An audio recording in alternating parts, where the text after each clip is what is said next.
तो ये ऑब्जर्वेशन का पहला टाइप है बेटा नेचुरलिस्टिक ऑब्जर्वेशन। हम कहते हैं व्हेन ऑब्जर्वेशन और डन, व्हेन ऑब्जर्वेशन और done in a natural or real life setting,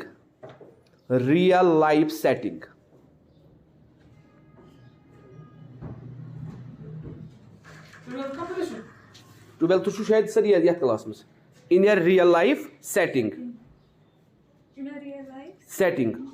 in a natural or real life setting, it is called naturalistic observation. Naturalistic observation. In this observation, the observer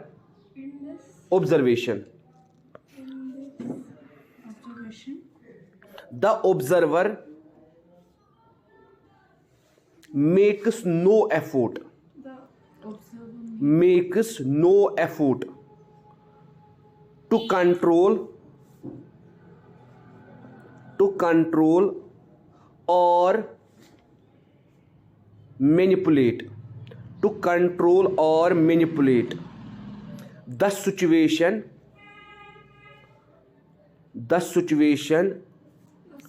for making an observation.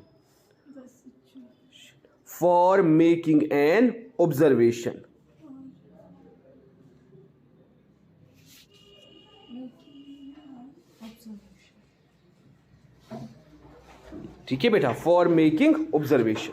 तो बेटा हम कहते हैं ये वो observation है जिसको हम करते हैं रियल लाइफ सेटिंग में। ठीक है बेटा, जिसको हम करते हैं नेचुरलिस्टिक सेटिंग में, जहां हम ना कंट्रोल करते हैं सिचुएशन को, ना कंट्रोल करते हैं वेरिएबल्स को। ठीक है, जहां पे करनी है वही करते हैं।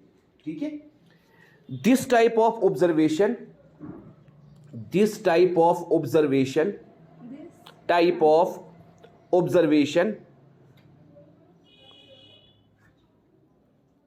is conducted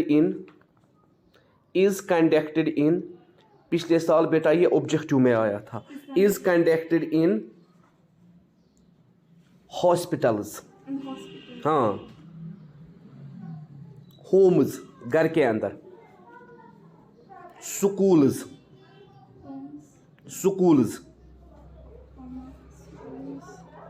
and day care centres, ना क्रैच वगैरह, डे केयर सेंटर्स एसेट्रा।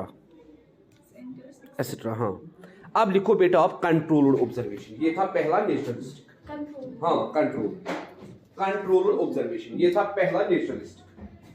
अब है दूसरा बेटा controlled observation.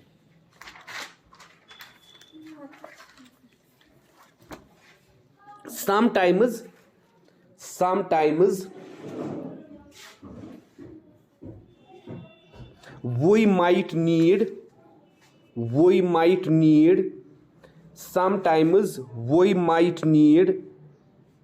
to control certain factors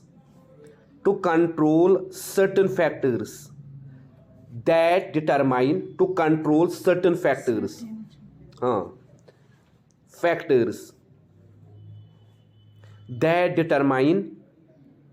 behavior as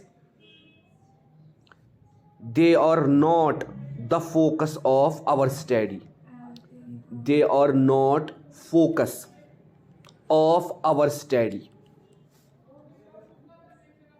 For this reason,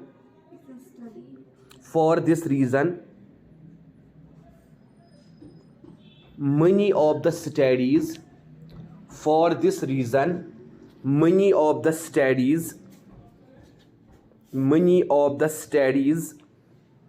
in psychology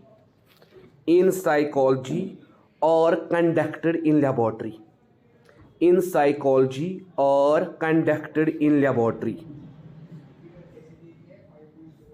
conducted in laboratory. For this purpose, we need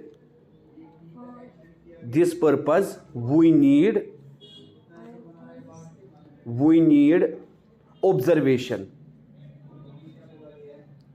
which is called controlled observation.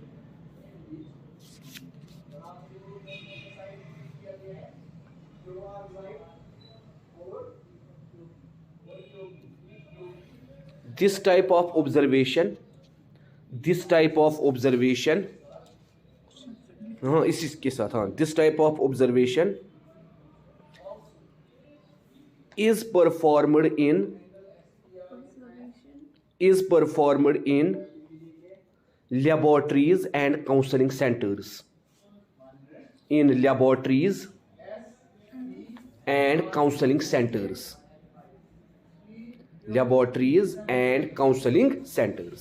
तो हम कहते हैं बिहेवियर को study करने के लिए कुछ चीजों को हमें कंट्रोल करना पड़ता है। बिहेवियर को स्टडी करने के लिए, बिहेवियर की प्रॉब्लम्स को स्टडी करने के लिए कुछ चीजों को हमें कंट्रोल करना पड़ता है। इसीलिए बेटा हमें अनदर टाइप ऑफ ऑब्जर्वेशन चाहिए, जिसको हम क्या बोलते हैं, कंट्रोल्ड ऑब्जर्वेशन। क्योंकि कुछ फैक्टर्स ऐसे हैं जिनको कंट्रोल करना जरूरी है। मतलब कोई लड़की या कोई लड़का बहुत ज्यादा शाई होता है, जो अपनी प्रॉब्लम, जो अपनी खामियां, जो अपने कर्ज सबके सामने शेयर नहीं करना चाहता है। इसीलिए वो क्या प्रेफर करता है, मुझे ऐसी सिचुएशन चाहिए, मुझे ऐसा प्लेटफॉर्म चाहिए जहां मैं अपने थॉट्स को, अपने आइडियाज को एक्सप्रेस करूं किसी के सामने। मतलब वो कंफर्टेबल फील नहीं करता है सबके सामने अपनी बात शेयर करने की। इसीलिए बेटा हमें कंट्रोल्ड ऑब्जर्वेशन चाहिए। अब देखो तीसरा टाइप, पार्टिसिपेट ऑब्जर्वेशन। पार्टिसिपेट, हाँ, PARTICIPANT, पार्टिसिपेंट ऑब्जर्वेशन, जहां आपको मालूम होता है ऑब्जर्वेशन हो रही है, ठीक है, जहां बेटा आप अनअवेयर नहीं होते हो। Participant observation.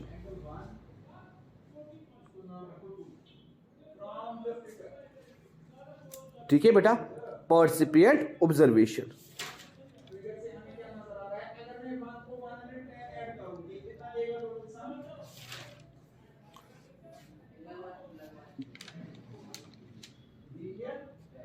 When you decide to observe the person, when you decide to observe the person,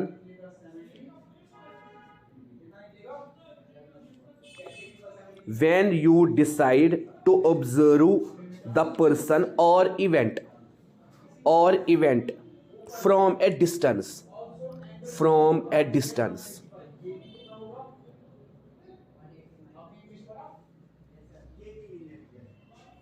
and the observee means जिस पे ऑब्जर्वेशन हो रही है, एंड द ऑब्जर्वी, OBSERVE, इसको ब्रैकेट में लिखो ताकि आपको बेटा याद रहे ऑब्जर्वी का मतलब क्या है। The person on which observation takes place, the person on which observation takes place, वो पर्सन जिस पे क्या बेटा हो रही है, ऑब्जर्वेशन।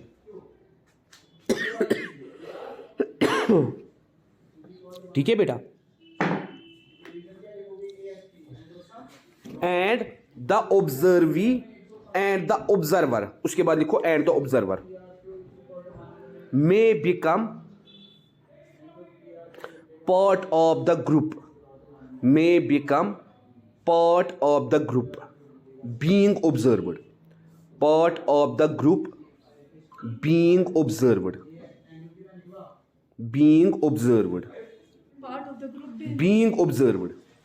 मतलब वो भी उस ग्रुप का पार्ट बनता है जहां ऑब्जर्व किया जा रहा है। मतलब फातिमा को मालूम है मुझे ऑब्जर्व किया जा रहा है, जो लोग मुझे ऑब्जर्व कर रहे हैं ये उनको भी जानती है, जो लोग मुझे ऑब्जर्व करा रहा है ये उनको भी जानती है, मतलब सारे ग्रुप को ये जानती है। मतलब सुपरवाइजर मुझे ऑब्जर्व कर रहा है, इसको मालूम है, कौन से 3 टीचर्स मुझे ऑब्जर्व कर रहे हैं इसको मालूम है। क्यों? ये खुद ऑब्जर्वेशन का पार्ट है। ठीक है बेटा, ठीक है, ये खुद ऑब्जर्वेशन का पार्ट है। This type of observation is called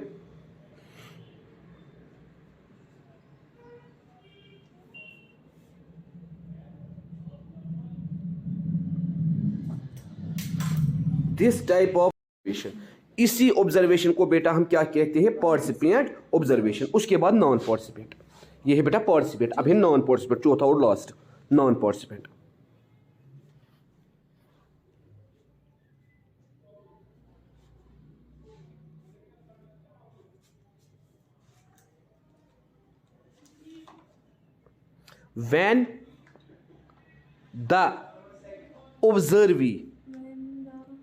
when the observee when the observee may not be aware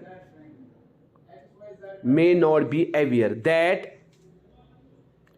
he or she, मतलब चाहे ये ही है या she है, that he or she is being observed, हाँ, is being observed,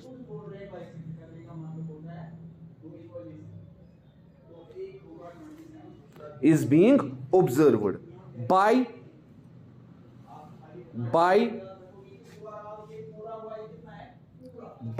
many ways,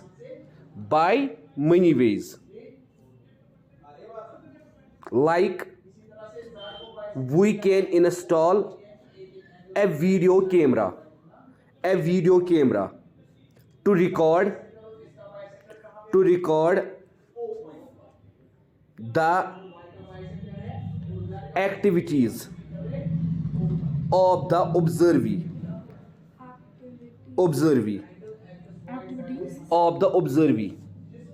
जिस पे observation हो रही है, of the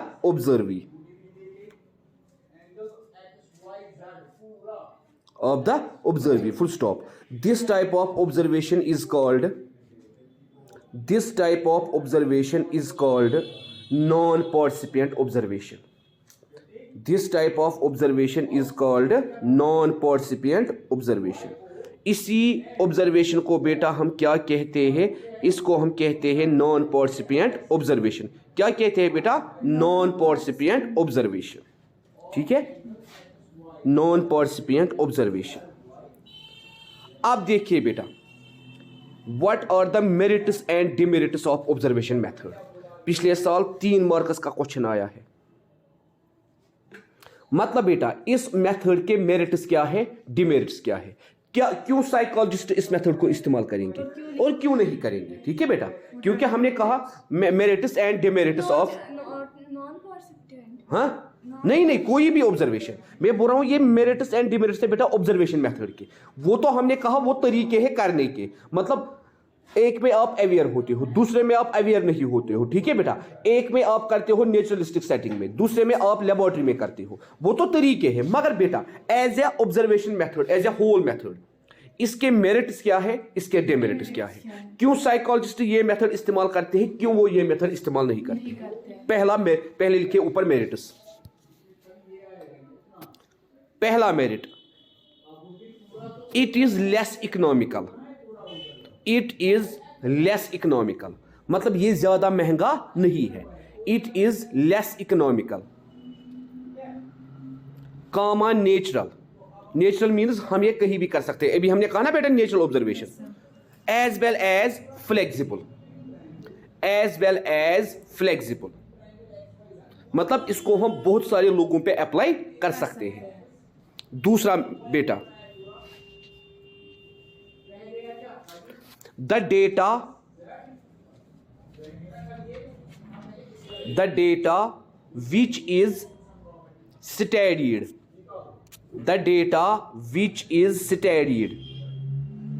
जो डेटा हमने स्टडी किया through observation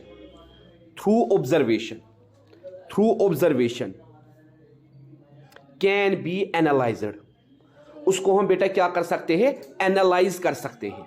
can be analysed, comma measured, analysed comma measured, comma classified and interpreted. तो ये बेटा ऑब्जर्वेशन डेटा के क्या है बेटा, क्वालिटी है कि जब हम ऑब्जर्वेशन करते हैं, जो हम डेटा कलेक्ट करते हैं, उसको हम बेटा एनालाइज कर सकते हैं, मेजर कर सकते हैं, क्लासिफाई कर सकते हैं, इंटरप्रेट कर सकते हैं। लास्ट पॉइंट मेरिट में, तीसरा point, the result can be verified and relayed. The result can be verified, the result can be verified मतलब जो हमें रिजल्ट निकलता है उसको हम क्या करते हैं बेटा, वेरीफाई करते हैं। एंड रिलेड मतलब चेंज भी कर सकते हैं अगर हमें लगा गलत है। और ELIED रिलाइड, और ELIED, ठीक है, रिलाइड। अब लिखो बेटा डेमेरिट्स। इस मेथड को क्यों साइकोलॉजिस्ट्स इस्तेमाल नहीं करना चाहते हैं, डिमेरिट्स।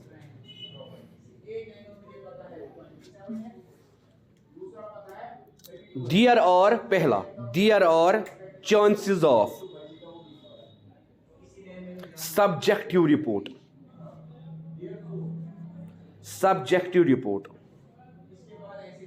मतलब हमेशा आपकी ऑब्जर्वेशन करेक्ट नहीं हो सकती।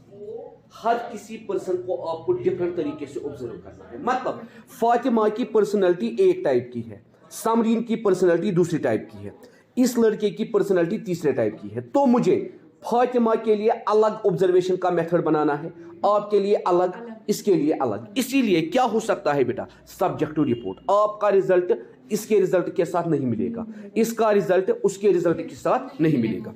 Subjective report and also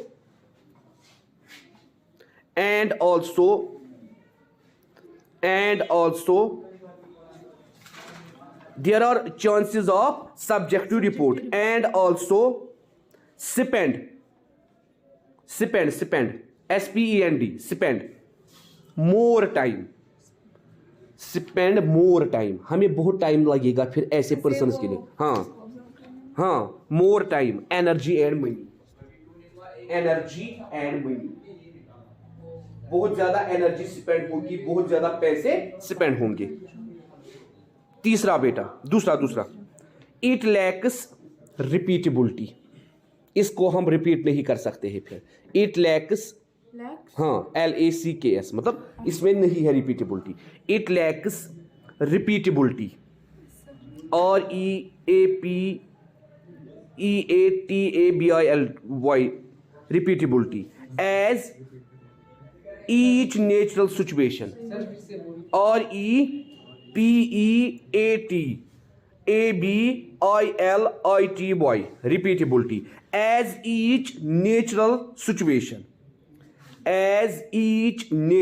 situation can occur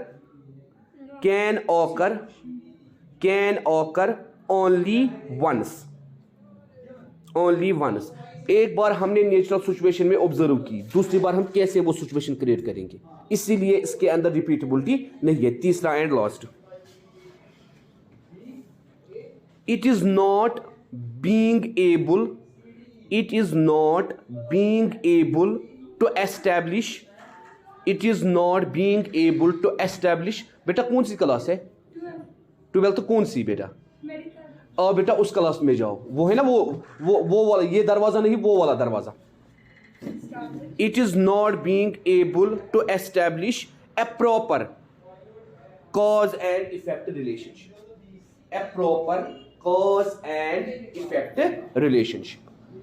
इसके अंदर cause and effect relationship हम नहीं देखते हैं प्रॉपरली। कभी कभार हम अंडरस्टैंड करते हैं बिहेवियर का cause ये होगा, मगर कुछ और होता है। ठीक है, दिस इज